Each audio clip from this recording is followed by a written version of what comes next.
Welcome to the Hands-On History Podcast. My name is Mark Collings. I'm currently President of the Central Alberta Historical Society and Vice President of the Historical Society of Alberta. I'm also Executive Producer with Destination History, a historical documentary production company. Hands-On History tells the stories of historical sites around Alberta, taking us on unique journeys throughout the province. Well, I'd like to welcome a new guest, Zoe Dicknotter. She's the manager of the Donalda Museum, and she's going to share with us the fascinating history of this small community. It's very rich and speaks a lot about the history of Alberta. Welcome, Zoe. Hello. So, Zoe, why don't you tell us a little bit about the background of Donalda, the history of it? Well, we're located in the kind of Meeting Creek area, which in the early days was jointly used by a number of Indigenous peoples, including the Blackfoot, Cree, and Nakota, which lived relatively peacefully, and they would meet here, they would rest here, and they would hunt for bison. Later on, there was actually also a Métis settlement on Boss Hill at Buffalo Lake, which is just a little ways up from us, which ended up housing 2,000 people in 400 homes. And that stayed relatively consistent until 1877. Anthony Henday was the first European explorer to venture through the Donalda area in 1754, followed by Peter Fiddler in 1793.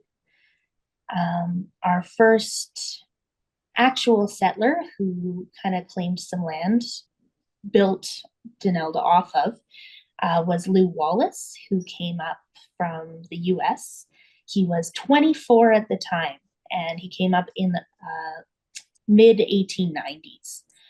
And then by 1908, we had everything from a lumber yard, hardware store, livery barn, even a pool hall. So it was quite established in a very small amount of time. Railway came through in 1911.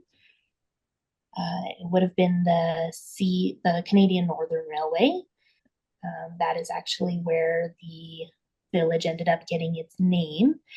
The original settlers were mostly Norwegian and called their settlement Eidvold, after a town in Norway.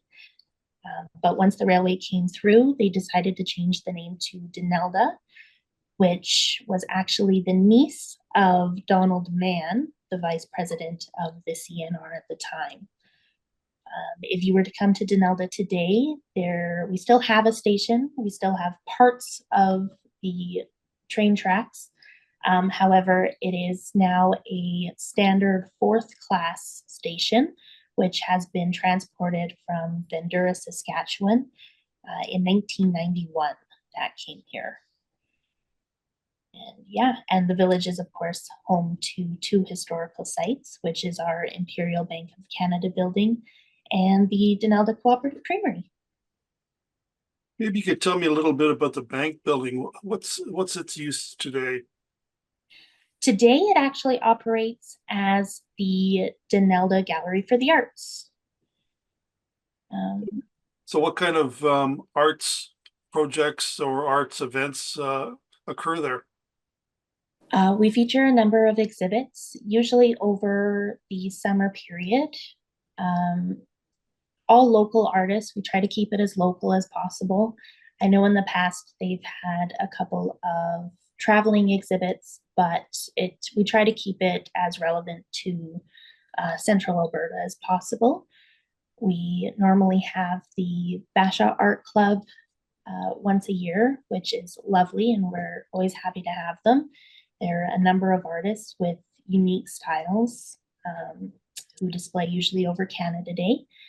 And we also have independent artists who utilize the space, and clubs such as the Buffalo Lake Nature Club, who just celebrated their 50th anniversary with the gallery this year. So that was very exciting.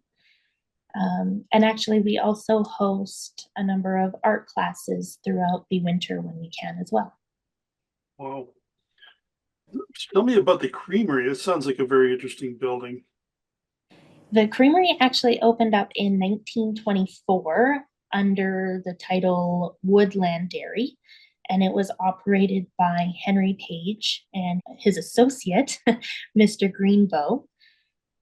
It wasn't until 1937 that Page met with a number of local farmers, and they decided to form the Donalda Cooperative Creamery, which served the community until it closed in 1987. The building was famous for their Donalda made butter, made MAID, which won awards across Canada and was very well known locally. And the company was also very instrumental in beginning our 4-H club and sponsored it for 35 years before they closed. And then the creamery itself, it is actually a provincial historically designated building. And that is mainly because it was the last, well, it was one of the remaining independent creameries after the development of the Central Alberta Dairy Pool. They were asked to join in 1946 and decided to turn it down because they were doing just fine. And it was believed to be the last one operating when it closed in the 1980s. And what state is the building in now?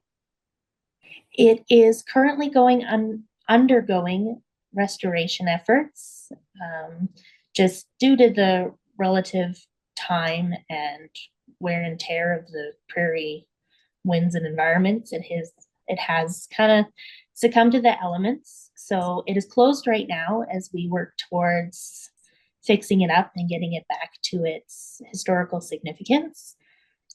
This past year in 2023, we were able to get the siding all done on it. And going into 2024, we'll get the roof all done and hopefully the windows and doors, which will complete the outside. Then we'll move on to the inside, and then within the next couple of years, open it back up as an interpretational center. Will you have some of the original equipment that was used in the creamery? Yes, we do. When the building closed, it actually had, so basically it closed and it was handed over to the village and the museum right away, just as the day that they turned everything off. So it has equipment from when it started back in the 1920s all the way up until the 1980s. And so it really illustrates the changes in dairy processing technology and procedures in Alberta during its time. Interesting. Will there be any operational equipment so people can see how cream is made or butter is made? As long as everything, it's been sitting there for a few years. I know that we're hoping to get a few of the equipment things restored as well. Whether or not we'll be able to actually show people the process in real time is, I think, still yet to be said, but I would definitely hope so in the future. So I visited your village several times. I get the impression that lamps factor into the history of Donalda. Maybe you could tell us about that. Yes, definitely. I think it was definitely the lamps that put us on the map. And that all starts back with the museum, starting in 1979, when a local couple, Don and Beth Lawson, donated their own collection of 500 antique oil lamps to the village. So they actually had their own museum on Main Street that they operated. And when they retired, they handed it over to the village, hoping it would continue to bring joy to visitors and bring people in. So a year later, in 1980, the museum building that I'm currently sitting in, was built to house that collection. And since then, we have grown to over 1,500 lamps, as well as, of course, local artifacts from the area and the families. So does this lamp collection draw interest from the historical groups? Mostly lamp collectors. I get so many people just fascinated by lamps who just want to compare, and um, I'm actually surprised with how many people come in not knowing what to expect. Just they're like, we found you on the internet. You sounded really weird and we wanted to check it out. And they end up just leaving quite happy with everything they've learned.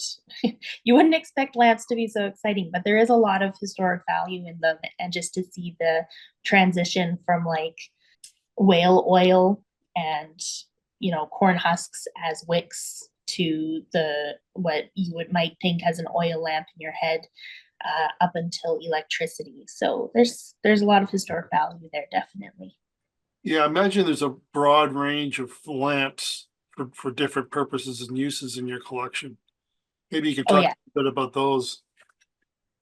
Well, of course, you have your standard lamps, which give off light, but even in that category, you have handheld lamps or candles. We also have a display of candle holders, but you can have so handhelds. Then you have like your table lamps, which would just sit there kind of sturdy in the room. You could always tell how much money a family would have based off of if they had a simple lamp versus like a very extravagant, we call them vase lamps or gone with the wind lamps. But then you also have everything from anything that a light is used for now was likely a lamp first. So signals on trains and boats and miners lamps, little tiny mini lamps, anything you can think of, it was probably a lamp first. Wow, that's fascinating. It's something it's a piece of history that's not long ago. I mean, I recall as a child, lamps being used in cottages and that type of thing, gas lamps. So you also have the lamp, I would call it a monument, but perhaps it has a proper name in the town. Maybe you can talk a little bit about that. What was its origin? That would be our world's largest lamp, which basically it was an idea started by a group of community members who wanted to kind of spark a new era of tourism in the village. We're kind of a little off the highway, so it was something to try and bring people in. And of course, it just made sense to do a giant lamp because of our giant collection. So this group of community members decided to form a committee, and they ended up coming up with the idea, figuring out the plans, raising all the funds. There was tons of community support, and our world's largest lamp ended up debuting July 1st, 2000 on Canada Day. Yeah, I love the location. It's right near, I guess it's Meeting Creek. There seems to be a natural area there. It looks quite inviting. Maybe you can tell us a little bit about that. Yes, so we actually sit right on the edge of the Meeting Creek coulee. So if you stand at the museum and look at the lamp, it's kind of a backdrop, the coulee, and there's hiking trails that you can actually go down and actually explore. There's cows in some parts because it is still used for various things. But twice a year during the summer, our promotion society also has a drive-in movie that's right down in the coulee. So it's a really cool backdrop for that as well. It's a really beautiful place. Well, it seems that Donalda really is exploiting, some of your really interesting assets, such as historic buildings and museum collections and so on. Uh, how do you go about telling people about your village? Well, we're always promoting social media wise. I know our village office is actually very good at coming up with new ways to support all of us. We have a couple of businesses in town that are really worthwhile coming to see and experience. So they're also very instrumental in getting that word out through promotional videos and I know actually we were featured on the CBC, one of our old managers at one point, and apparently my grandparents call me all the time because they watch the network, and the video will pop up every now and then of the world's largest lamp in the collection, and they think it's great. So, yeah. So is there a website that people can go to get more information and about your village? Absolutely. It's just DonaldaMuseum.com. Yeah. Nice and simple. Yeah, nice and simple. Is there anything else you want to mention to the audience that they may find interesting? Can I be biased and say that I think Donalda is absolutely, I think it's wonderful. I think we do, it's a good community, very supportive. All of the protection of our historic sites and the maintenance of our lamp, it's all done through community members, and the majority are volunteers. And I think that really shines through when you visit, because you get to kind of see what that effort does and how it gets to, it really helps the village survive in a time when little villages like this seem to be kind of dwindling away. So it's nice to see that community support every day when I come to work. Yeah, I know when I visited, it's there's a nice restaurant there that we went to, and it's so the village is supported, the visitors are supported well. Yes, I always recommend the Cooley Tea House, which is connected to the Trading Post, which is actually just beside the museum here. They have new donuts now, Tuesdays and Thursdays, which I absolutely love. And then, of course, the Donalda Tavern, which is pretty much famous localized for their wings and steak. So you hear a lot about them too. They're wonderful there. And the tavern is, of course, connected to the hotel. So, yeah. Excellent. Well, Zoe, thank you so much for your time, and I really appreciate you giving us this sketch of Donalda. I'm sure the audience is going to be very inquisitive, and they'll hopefully visit your village. Yeah, thank you for the invite. Okay, thanks so much. Bye-bye now. Bye-bye. Thank you for listening to another Hands-On History podcast. Remember, history in Alberta is a hands-on adventure. We encourage you to visit the sites covered in our podcasts. Visit our website at handsonhistory.ca to subscribe to future podcasts. Bye for now.